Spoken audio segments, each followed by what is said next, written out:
When I was little, I had an adverse reaction to the world around me. I was very sad, often. I cried a lot.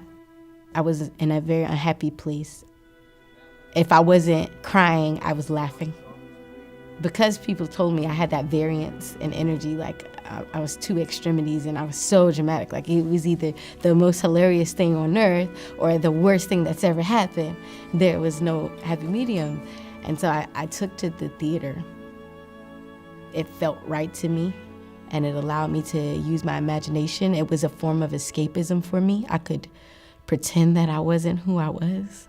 I could pretend that life was not life.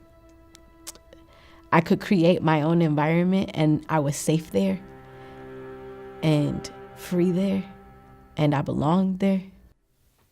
For a child like me, it was a one-way ticket to glory. I went to Douglas Anderson. That experience changed my life. It revolutionized the way that I viewed the world, the way that I viewed people, the way that I interacted with people who were different from me. I was able to flourish there and make lifelong connections. To this day, my friends from Douglas Anderson, we are still working together, not just friends. We're not just still friends. We're still creating art together. I was in town visiting. I run into JaMario Stills in Burrito Gallery.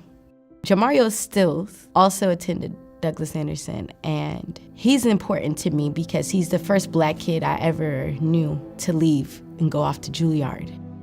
Fast forward in time, I wrote a one-woman show, and so I'm like, I have this one-woman show. I was wondering if you'd be interested in having a look. He said, send me the script. She presented me with a play that she wrote, and I read it, and I immediately fell in love with it and said, please let me work with you on this thing. My friendship with Ebony Payne-English is safe. I say safe in the sense that we have a rhythm and there's a innate understanding of our process together without saying too much. And so for me, that's always fun because we could just play. And On Purpose, it explores the journey of 9 different women who all are diagnosed with HIV. All of them have different stories and different encounters with the illness and how they've contracted it. And all of them have to still continue living life.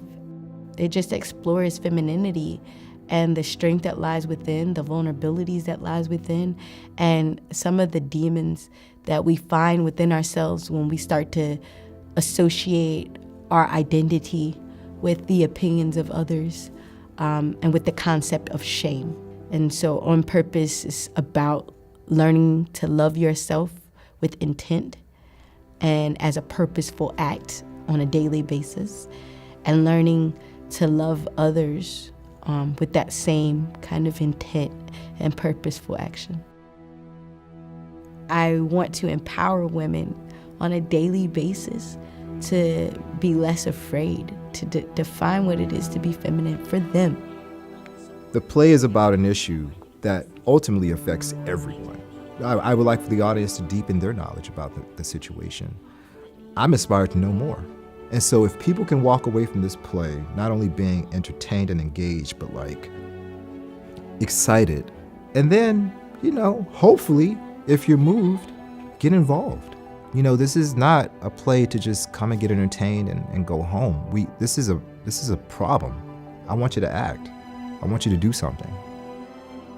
On Purpose means everything to me. It's my return to the theater, coming back, writing a play, and writing a play that's as important and personal and relevant as On Purpose is, and being able to do it under the directorship of JaMario Stills, and being able to open it here in Jacksonville is me returning to all of the things that pieced me together when I was so broken, that mended me, that taught me about the world, how it really exists, and how I could make it for myself, define it for myself, and belong, like to be back with my tribe, and give something like this to the city, it means everything. It's everything.